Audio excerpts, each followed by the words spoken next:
काम करताव पगारी करताव फलाने करताव बिस्तान करताव करला तर आम्ही मरून जाताव म्हणता आम्ही असंच मरताव तुम्ही तर साधून घ्या। संपूर्ण मंत्रिमंडळाने केला मराठवाड्यातल्या 3 दुष्काळी जिल्ह्यांचा दौरा। मुख्यमंत्र्यांनी वाचून दाखवला जुन्याच योजनांचा पाडा। सरकारच्या आश्वासनानंतर मात्र शेतकऱ्यांना विश्वास नाही। सातारा जिल्ह्यात गोपाळ जात पंचायतीचा धक्कादायक प्रकार। वडिलांचे मुलीशी अनैतिक संबंध असल्याच्या संशयावरून दोघांनाही फटक्यांची शिक्षा, 7,000 रुपये दंडही ठोठावला। मंत्रिमंडळाच्या दुष्काळ दौऱ्यादरम्यान शिक्षण मंत्री विनोद तावडेंच्या पीए सुर्वेंनी केली शेतकऱ्याला मारहाण। पीडित रवींद्र इंगळेने केली तक्रार। पीए संतोष सुर्वेंवर गुन्हा दाखल। सर्वात मोठा गंभीर प्रश्न जनावरांचा सर। एक टाइम 2-3 टाइम जनावर पाणी मिळायचं, एक टाइम फक्त पाणी, कुठं ती थोडकं पाजायचं, लांबून दुरून आणायचं। मंत्रिमंडळाच्या दुष्काळ दौऱ्याच्या पार्श्वभूमीवर शेतकऱ्यांनी व्यक्त केली चिंता। चारा पाण्याच्या टंचाईमुळे जनावरांचे हाल होत असल्यानं बळीराजा दुःखात। दिले आम्हाला 4 विहिरी आत्महत्या व्हायला, तर ते आम्ही केल्या कर्ज काढून, तर ते कर्ज काही देणं झालं नाही। आता ते पैसे मागत आहेत। मुख्यमंत्र्यांनी मुक्काम केलेल्या यवतमाळमधल्या पिंपरीगुटी गावातली परिस्थिती सुधारली नाहीच। शेतीच्या कर्जाचं पुनर्गठन नाहीच, नवीन कर्जही मिळेना।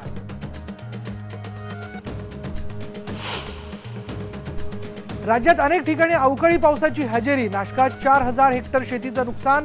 नाशिकमध्ये पावसाने घेतला 3घांचा बळी।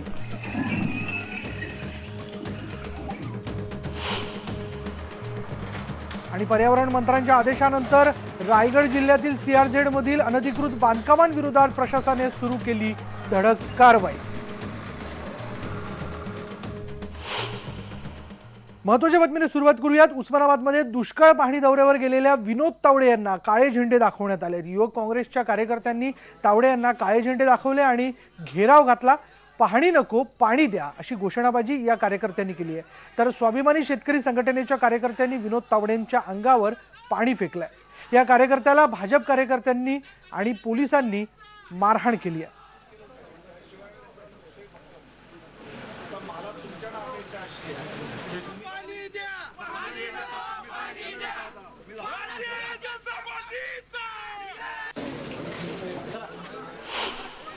दरम्यान उस्मानाबादमध्ये दुष्काळ पाहणी दौऱ्यावर आलेल्या शिक्षण मंत्री विनोद तावडे यांच्या पीएने आज एका शेतकऱ्याला बेदम मारहाण केली आहे। विशेष म्हणजे हा शेतकरी भाजपचाच मित्रपक्ष असलेल्या स्वाभिमानी शेतकरी संघटनेचा जिल्हाध्यक्ष आहे आणि या संदर्भात पीए संतोष सुर्वे यांना मंत्री तावडे यांच्या सांगण्यावरूनच यांनी मारहाण केली अशी तक्रार पीडित रवींद्र इंगळे यांनी आज उस्मानाबाद पोलीस स्टेशनमध्ये दाखल केली आहे। दुष्काळ पाहणी दौऱ्यावर आलेल्या तावडे यांना शेतकऱ्यांनी काळे झेंडे दाखवले आणि घेराव घातला। या दरम्यान पाहणी नको पाणी द्या अशी घोषणाबाजी करत स्वाभिमानी शेतकरी संघटनेच्या कार्यकर्त्यांनी विनोद तावडेंच्या अंगावर दूध आणि पाणी फेकलं आणि यावेळी उपस्थित तावडे यांच्या पीए संतोष सुर्वे यांनी स्वाभिमानी शेतकरी संघटनेच्या या कार्यकर्त्याला पोलिसांदेखत बेदम मारहाण केली।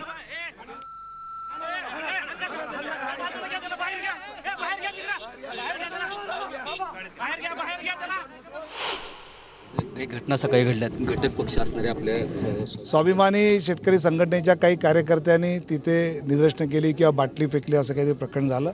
शेतकऱ्यांच्या भावना संतप्त आहेत, तशाच त्यांच्या असतील। पोलिसांनी त्यांना अटक केल्याचं मला कळलं, मीच त्यांना सोडायला सांगितलेलं सुद्धा आहे। मला असं वाटतं की निदर्शनं करावी, पण ती बाटली एखाद्या शाळेत गेलो होतो, ती बाटली काही मुलाच्या डोक्यात लागून मुलाचं काही झालं असतं तर स्वाभिमानी शेतकरी संघटना बदनाम झाली असती। चर्चा करू, चर्चेतनं मार्ग काढू। होत असं म्हणतात की आपल्या पीएने त्यांना मारहाण केली नाही, उलट आम्ही तर स्वतः नेऊन त्यांना गाडीत बसवलं पोलिसांच्या।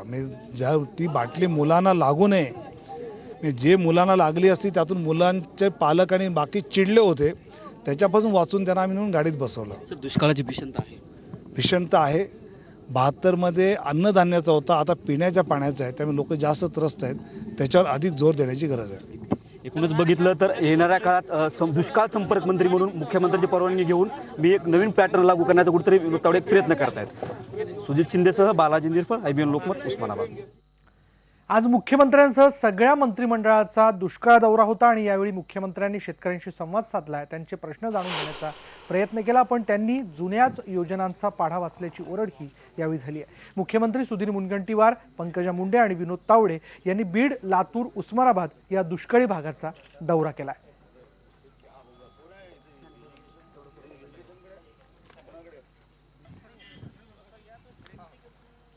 पण हा जो दौरा आहे, या दौरा विशेषत्वाने आढावा घेण्याकरता मी दौरा या ठिकाणी घेतलेला आहे की सरकारने ज्या योजना त्या ठिकाणी जाहीर केल्या, प्रत्येक तालुक्यामध्ये जाऊन तालुक्याच्या ठिकाणी तिथल्या सगळ्या अधिकाऱ्यांना बसवून त्या अधिकाऱ्यांना विचारायचं आहे की तुम्हाला एवढ्या योजना दिल्या, त्या तुम्ही कोणापर्यंत पोहोचवल्या, किती शेतकऱ्यांपर्यंत पोहोचवल्या, काय त्या योजनेचं नेमकं झालं, आणि त्या निमित्ताने हा दौरा आहे. आणि म्हणून राज्यात पहिल्यांदा सर्व तहसीलींमध्ये एक एक मंत्री आम्ही पाठवलेला आहे. मराठवाड्याच्या आज 3 जिल्ह्यांमध्ये या ठिकाणी प्रत्येक तालुक्यात एक एक मंत्री, आमच्या मंत्रिमंडळातले 30ही मंत्री हे या ठिकाणी मराठवाड्याच्या दौऱ्यावर आम्ही पाठवले आहेत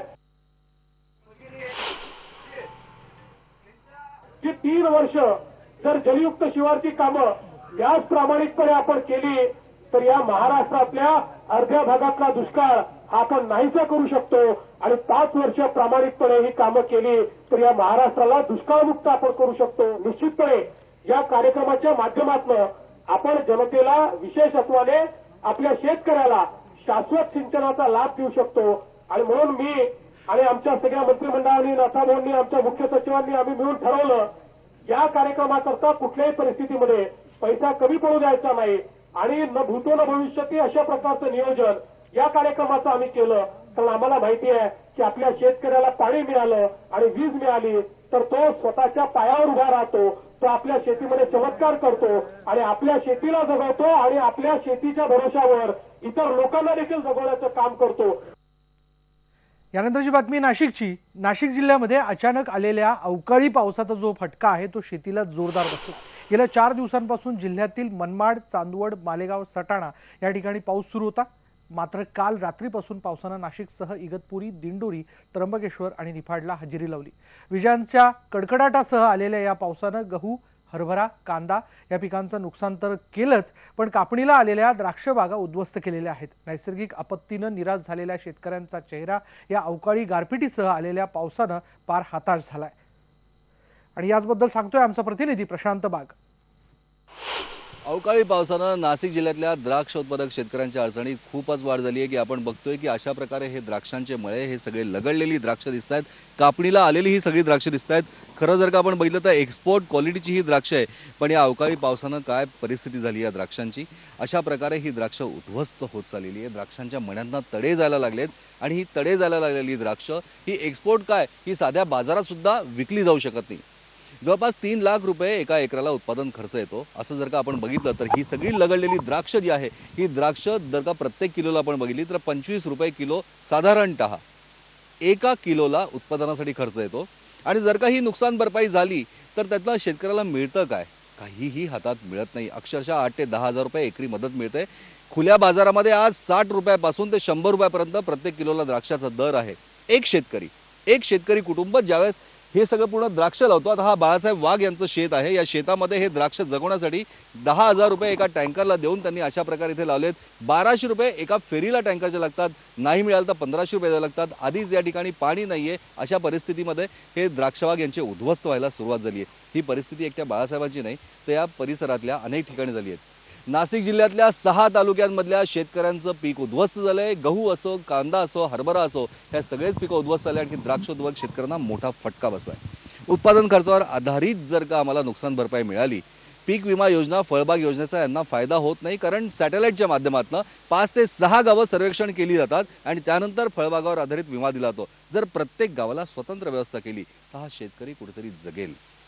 एक शेतकरी आपल्या मुलाला 5 रुपयाचा बिस्किटाचा पुडा घेऊन देत नाही, पण या शेती जगवण्यासाठी हा वाटेल तसं कर्ज घेतो.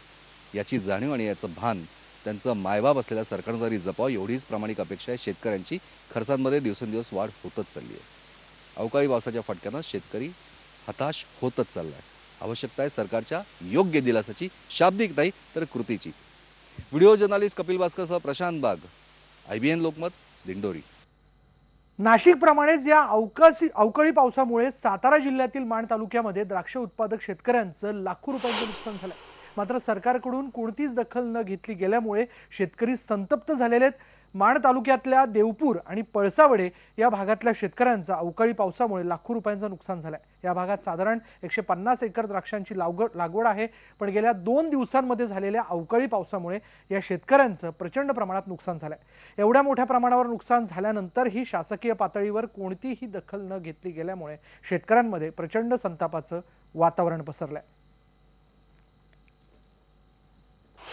2-3 दिवस झाले सलग अवकाळी पावसामुळे देवापूर पळसोडे या एरियात द्राक्ष बागेच्या अतोनात नुकसान झालेलं आहे. ह्या नुकसानीला महाराष्ट्र शासनाची कोणीही अनेक आलेले नाही. आणि रॅकवर माल आहे, द्राक्ष बागेत माल आहे, याचा अतिशय मोठ्या प्रमाणात नुकसान झालेलं आहे. अवकाळीचा फटका या येथील शेतकऱ्यांना, सर्व शेतकऱ्यांना बसत आहे. पाठीमागच्या वर्षी सुद्धा अवकाळीमुळे बरंच नुकसान झालं. आता यावर्षी द्राक्ष बागे अशा शेडवर टाकायच्या परिस्थितीत असताना अचानकच 2 दिवसापूर्वीपासून अवकाळीचा पाऊस चालू झाला आणि तो पाऊस द्राक्ष बागायतदारांना अतिशय हानिकारक असा स्वरूपाचा होता. आणि यानंतर इथे वेळ झाली का ब्रेकची, आणि ब्रेकनंतर आपण जाणून घेणार आहोत गावातल्या इतरही बातम्या. पहा फक्त IBN लोक.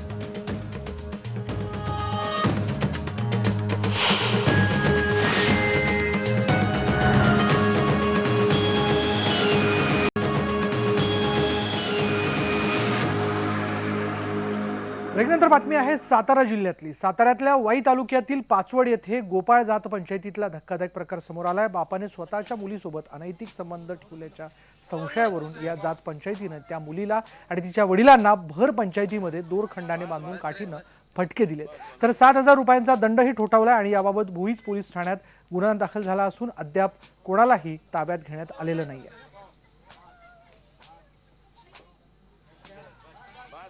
सरताळे येथील सचिन तुकाराम भिशे आणि काही त्यांच्याबरोबर काही ग्रामस्थ होते.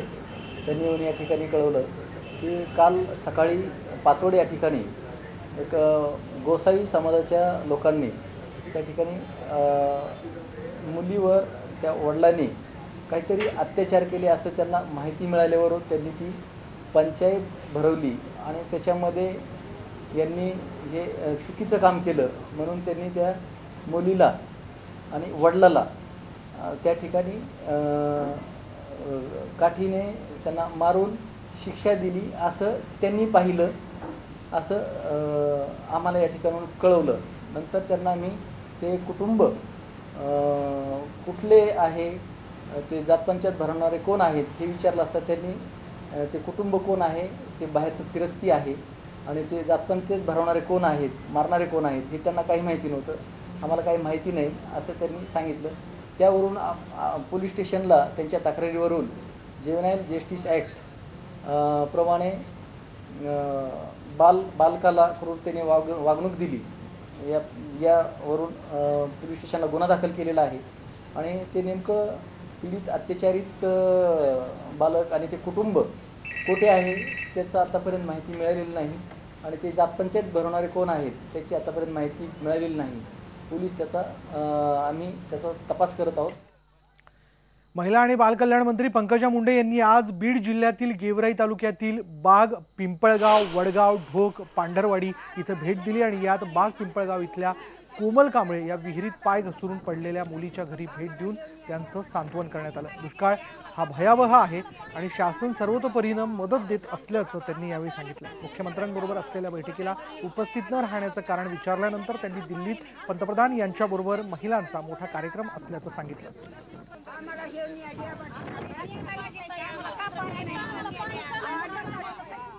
आणि एक महत्त्वाची ताजी बातमी आहे, ती बातमी आहे नाशिक शिक्षण प्रसारक मंडळ या संस्थेबद्दलची. या शिक्षण संस्थेच्या शाळेची इमारत पाडून त्या जागी नगरपालिकेची इमारत उभी केल्याप्रकरणी सिन्नरच्या 5 तत्कालीन नगरसेवक आणि 5 अधिकाऱ्यांना न्यायालयानं 3 महिने सक्त मजुरीची शिक्षा सुनावली आहे. शिवाय प्रत्येकी 11,500 रुपयांचा दंडही ठोठावलाय. संस्थेचे तत्कालीन सचिव उदय शेवतेकर यांनी याबाबत न्यायालयात याचिका दाखल केली होती.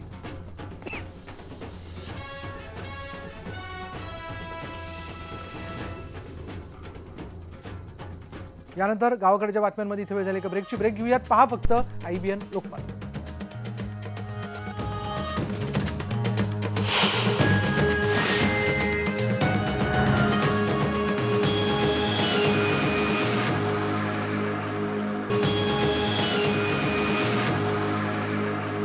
ब्रेकनंतर जाणून घेऊयात. पर्यावरण मंत्र्यांच्या आदेशानंतर रायगड जिल्ह्यातील CRZ मधील अनधिकृत बांधकामांविरोधात प्रशासनाने धडक कारवाई सुरू केली. आवास, नागाव, बार्शीव आणि दांडा इथल्या अनधिकृत बंगले पाडण्यास सुरुवात करण्यात आली आहे. समुद्र किनाऱ्यांवरील बेकायदेशीर बंगले बांधणाऱ्यांच्या विरोधात अलिबाग आणि मुरुडमध्ये 156 गुन्ह्यांची नोंद करण्यात आली होती. मात्र अनधिकृत बांधकाम हटवण्याबाबत वर्षभरात कोणत्याही प्रकारचं पाऊल उचलण्यात आलं नव्हतं. आता न्यायालयाकडून स्थगिती आदेश न मिळालेल्या बांधकामांवर प्रशासनाकडून बुलडोझर चालवण्यास सुरुवात करण्यात आली आहे.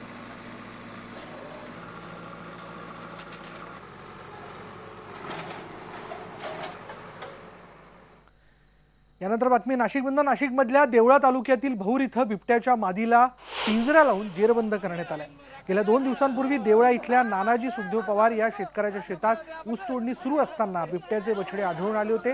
बिबट्याचे बछडे आढळल्याने मादीचा शोध सुरू झाला आणि त्यामुळे ऊस तोडणी कामगार आणि परिसरातील नागरिकांमध्ये घबराट निर्माण झाली होती. वनविभागाच्या कर्मचाऱ्यांनी या बछड्यांना ताब्यात घेतल्यानंतर इथं पिंजरा लावून मादीला जेरबंद करावं अशी मागणी नागरिकांनी केली होती.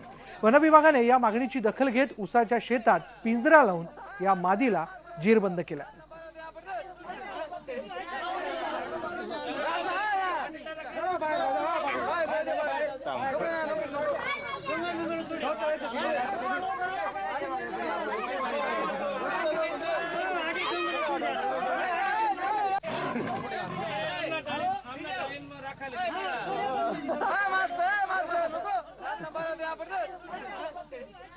यानंतर गावाकडच्या बातम्यांमध्ये इथेच थांबणार आहोत. पहा फक्त IBN लोकमत.